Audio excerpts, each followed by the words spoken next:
ฟังล่ำครับพี่น้องล่ำลองล่ำล่าเสียงแค้นอีสานบ้านเฮาฝากไปถึง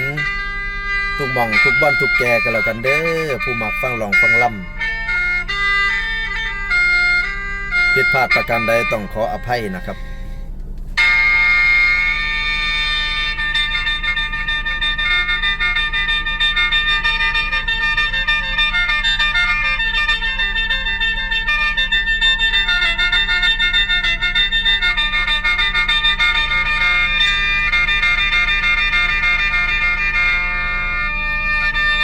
ลานางเอ้ยแสงอรุณมันผ่านพ้นเป็นมือใหม่เด้อใสสีรัศมีสีทองสีทองสว่างมาศิลานอง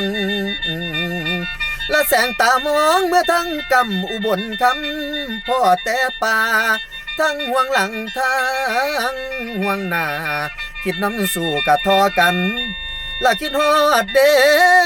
เจ้าผู้น้อยอันตันเสือแขนคองสีดำดำสาวฟังลำตาหวานหวานยิ้มใส่ชายอยู่แคมหานละอยู่ทั้งใดน้อบ้านไก่ปันใดบอกไอ้แน่ฟังลำไอ้ตั้งแต่จากหัวคำจนฮอดแจ้งแสงฟ้ากะสองใสและอยู่คุ้มเหนือหรือคุ้มใต้บอกไอ้ก่อนดวงสมอนลำจบก่อนสิเมื่อนำสิเมื่อนำส่งพนางให้ถึงบ้านและเห็นพี่ชายลงหานให้ย่อมือโบกไอ้แน่